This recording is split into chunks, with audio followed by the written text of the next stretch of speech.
Alright, so in this video we're going to be going a little bit deeper into Knex and setting up some routes for our users. And those routes, once we set up those routes, we're going to use those for authentication using bcrypt.js. And then in the next video, we're going to be setting up authentication, but we're going to be implementing OAuth and using passport.js to implement OAuth using also a Google strategy. So let's start.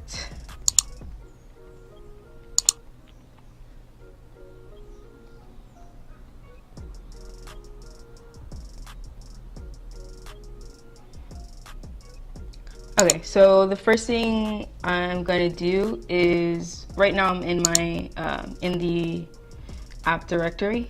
So I'm going to just create a couple more folders and files that we're going to need. So let's see what's in there. So we're first going to create a config folder. So mkdir config, and this is going to hold like all of our routes. And then within that folder, so make dir config, and within that folder we're going to create a users folder. So this is going to hold all of our user route information. Now we also need a database configuration file. So we're going to do touch data/dbconfig.js, and that should be, all right, let's go ahead and do a touch config users routes.js, and then we're going to do another file, but it's going to be user model.js, and that should be good. So let's go ahead and open up VS Code.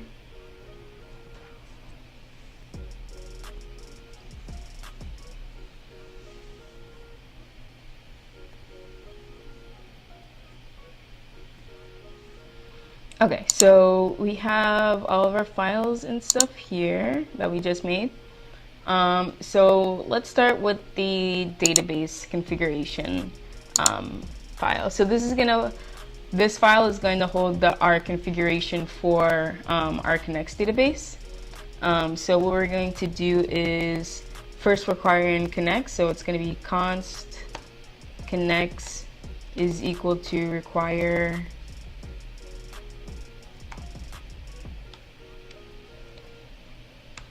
Knex, and then we're going to do const Knex config is going to be equal to require / Knex file, and then we're going to say const db environment dbenv is going to be equal to process.env we'll just say db_env or development.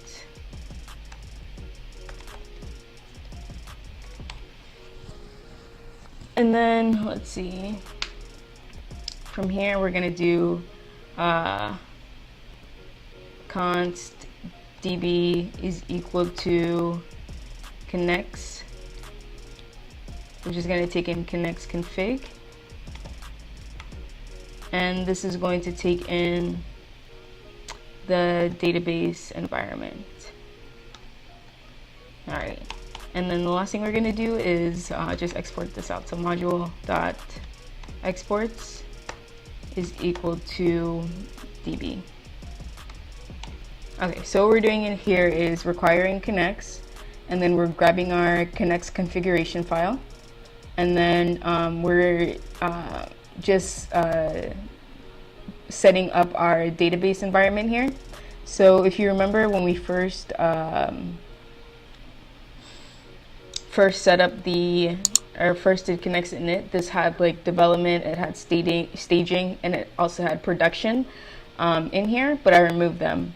But later on, we're going to add them back once we go to deploy our application.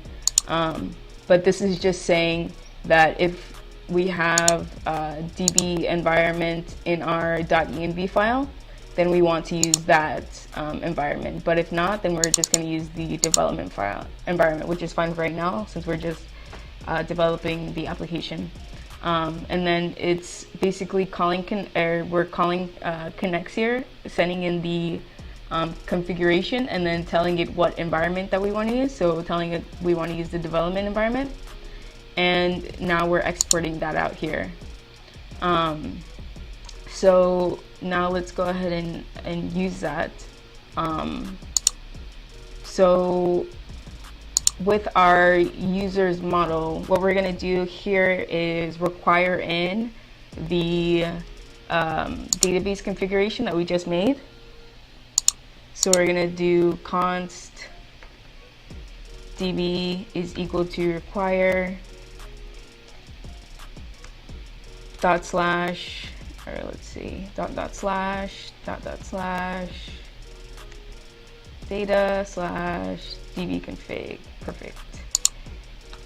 And in this file is where we're going to make all of our database calls. So calling to get a user, calling to like to add a user, delete a user, get a list of the users, and all that stuff. But the only ones that we really need, or the ones that we're going to do today, are going to be creating a user, so posting a user, and getting a user. So what we're going to do is just do,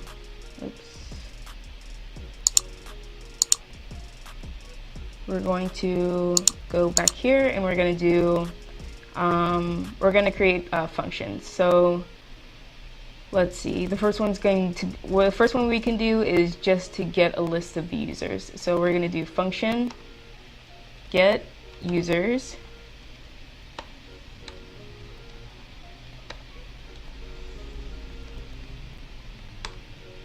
and it's going to be return db, and then it should just be db users, right, to grab the users from the users table. And then we'll do module dot export is equal to get users. Okay, so this is just to get a list of the users, really basic one. We can do an add user. So let's say function add user. It's going to take in a user, and we're going to do, so when you add a user into your database, Knex returns a ID of that user that was created.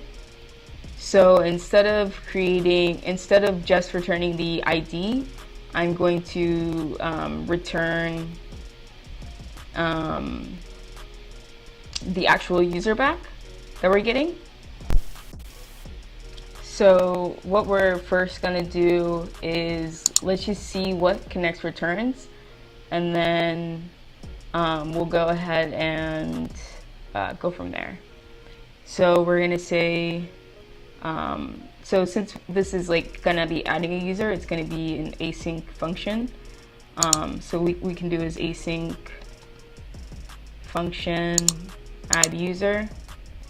We're going to say const new user is equal to await db dot db users dot insert user. And then what we can do from here is just return new user. And this we're just going to do just to see what we get from this function. So let's go ahead and add this to our export list. And in order to actually use these two functions, what we're gonna have to do is add them to our routes, add routes for them to be accessed. So in our user routes, let's go ahead and get this started. So we'll do import, or let's do const router is equal to let's see, require express dot router, and then we can do const db is equal to require dot slash user model. Okay, so let's just make basic routes for right now. So we'll say router dot get. Well, the first one we're going to do is just to get a list of the routers. So router dot get to slash, let's see, what should we call this? This is for a user, so we'll call this slash. We'll just call this slash, and then here in our actual API folder, we're gonna have to require in these routes. So let's just do that now. Let's require in the route. So let's do const user routes is equal to require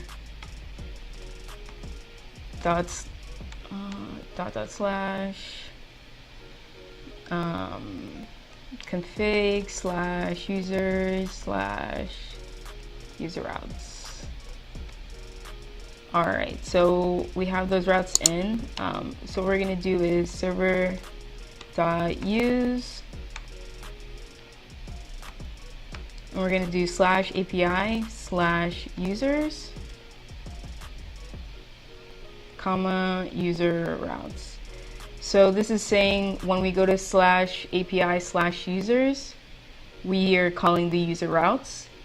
And because we have just a slash here, it's saying like dash API dash users is going to take you to this route. You don't have to put anything else like after it or before it, unless you want to. So if I was to put like slash API slash user slash go, I would have to put slash API slash user slash go in order to get to this route, but I'm just going to keep it to dash API dash users.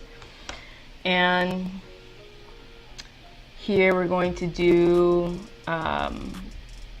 get, so we'll do an async function here, request and response,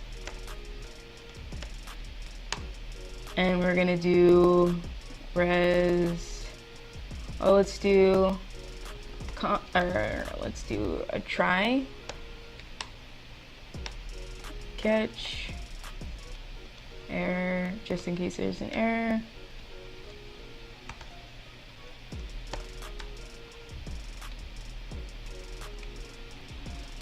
Just do console dot, or let's just do res dot status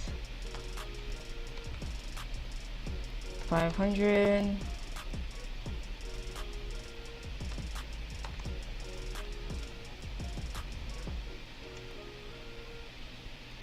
And send back there.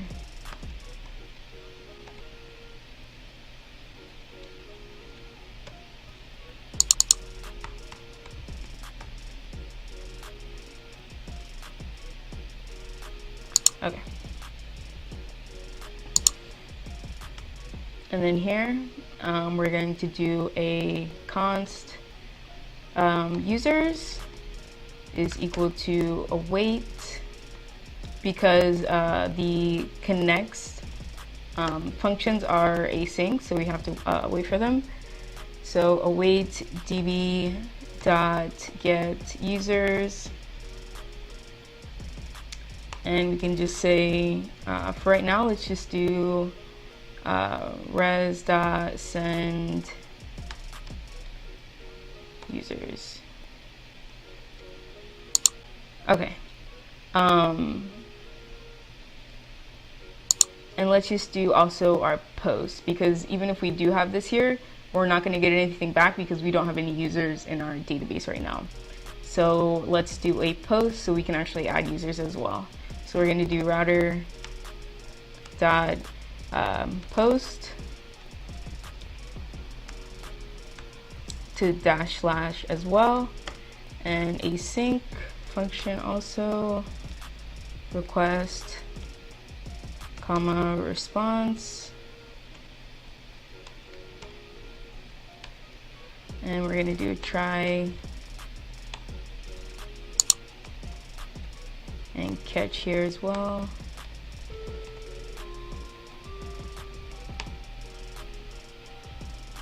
And we'll just copy this here.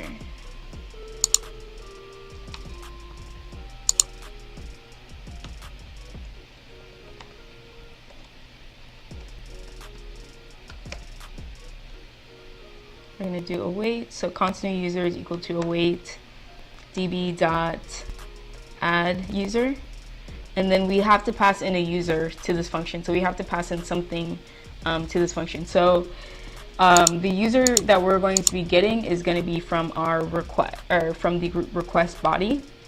So what we can do here is just do const user is equal to request dot body, and then we can also console.log this user so we can see what we're actually getting. And then here we're going to enter in that user, and we're going to go back and fix this because right now this isn't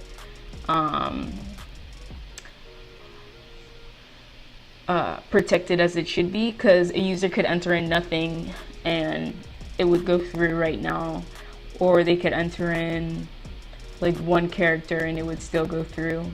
But we're going to put some restrictions on this, but we'll do it after the fact. Just want to make sure that it's working right now. So right here, we'll just do a res.send user, just to see what we're getting for right now. And then let's export this out.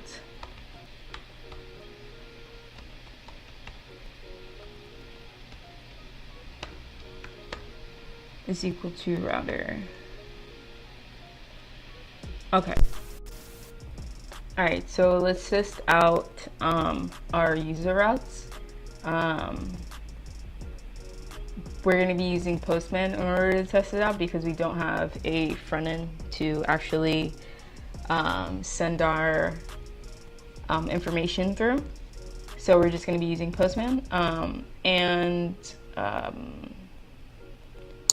Yeah, but in order for us to send the data back, or send data through so it actually processes the JSON data that we're sending, we have to implement one of our middlewares.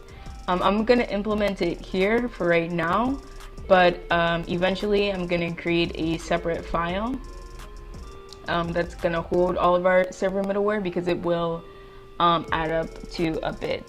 So we're going to do server.use, and it's going to be express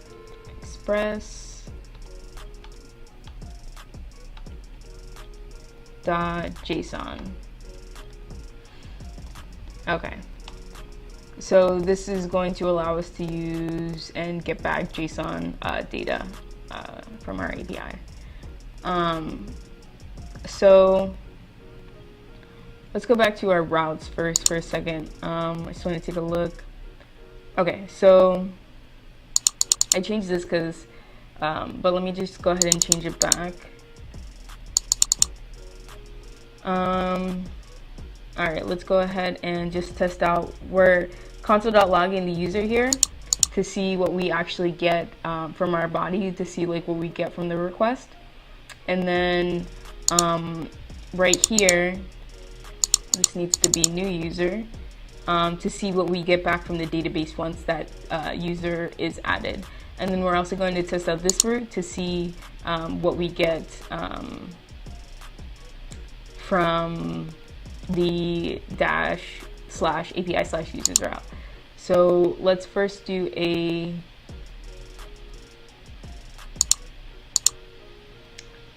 let's see here. All right, so let's first do a get to our -API, or let's just first do it to our actual server. All right, so let's run the server.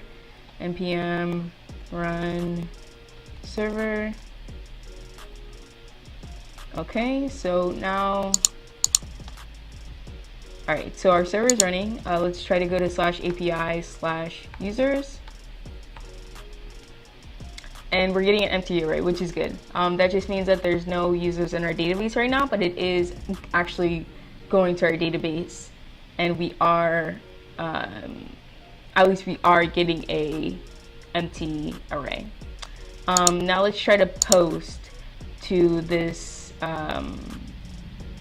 users database, and let's see what happens. So I already have the information entered in here.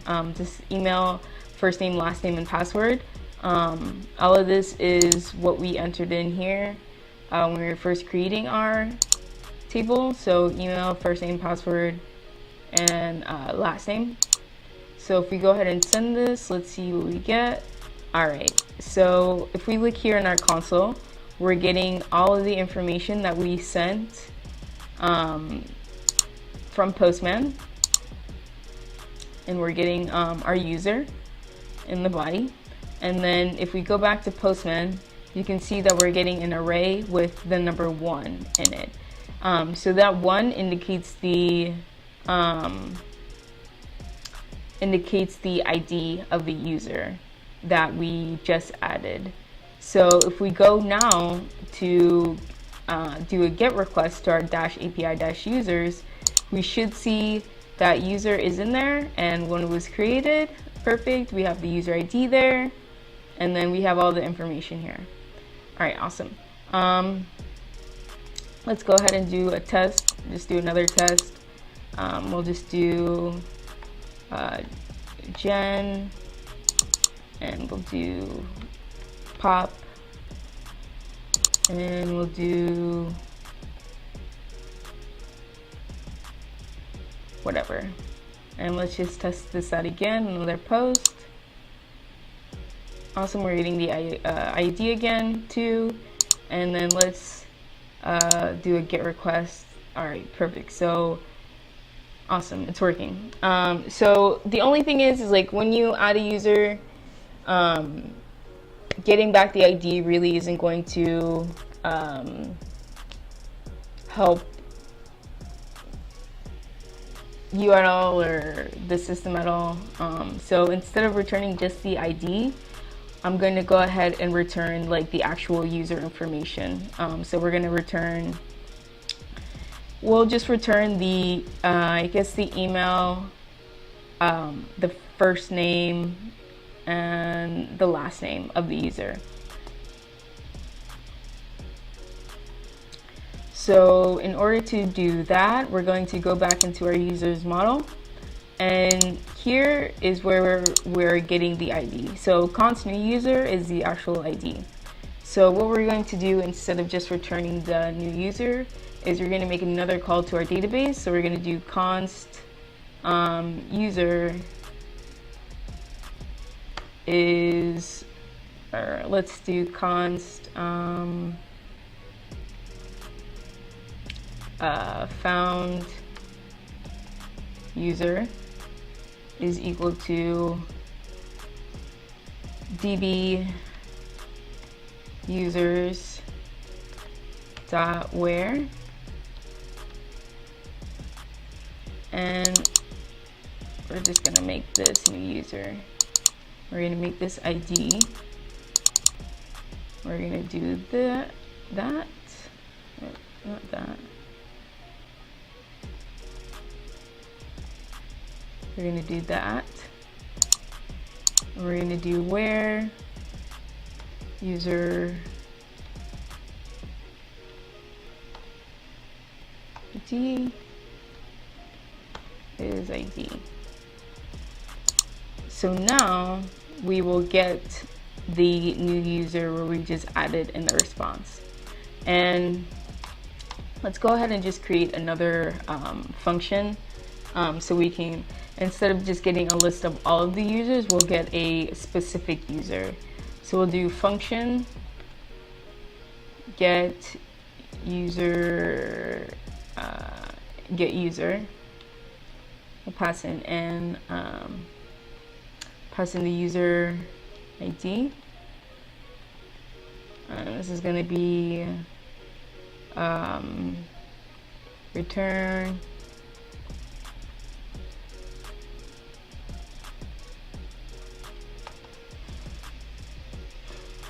db user dot where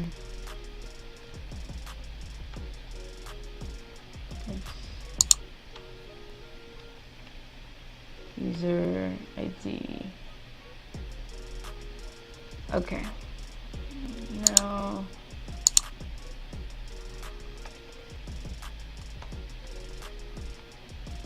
let's do that.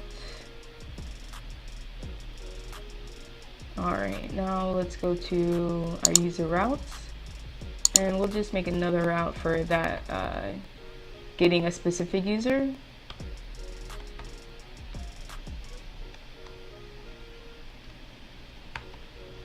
So we're doing semicolon ID. That basically just means like a wildcard. Anything can go behind the slash. In our case, it will be the ID of the user that we're trying to get. And then we're just going to do async request response. And let's do try catch.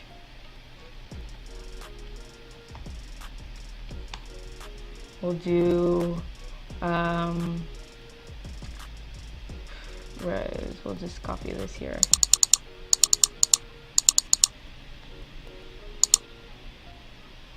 And then here, let's do const user is equal to wait db dot get user. And here we're going to need to pass in the ID. So we're going to get the ID from the request parameters. So const ID is equal to request dot params dot ID. And just so we can see what that actually is, let's just console.log the ID. And we have to pass this in here, the ID there, and we'll just do a res.send user. Okay, so let's try out that route.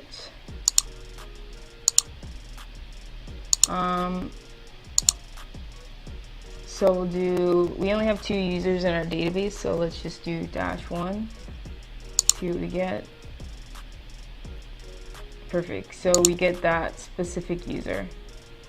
And if we do -2, awesome, we get gen pop. And then you can see here the IDs that we're getting from the console.log here. Okay, so I'm gonna end the video here. Setting up the user routes was a little bit extra. We don't really need I don't think we're really going to be using them in our application, but it was good to just set up and practice again. But what we really needed was the user models, which is what we're going to be using in the next video to set up the authentication for Bicrypt and also implementing in OAuth. Because right now, if you take a look at what we're getting back, and how we're saving the passwords, we're saving them in plain text, and you never want to save your passwords in plain text. You always want to hash them or use OAuth for your authentication. But we're going to be doing both in the next videos to come, setting up. In the next one, we're going to be setting up Bicrypt.js, setting up the routes for the users to log in with Bicrypt, and also, and probably in the video after that, we're going to be setting up OAuth and implementing OAuth. We're going to be using Passport.js to do that, and using a Google strategy to do that, like I said before. Again, please subscribe. Please like the video if you liked it, and yeah, please watch the next video.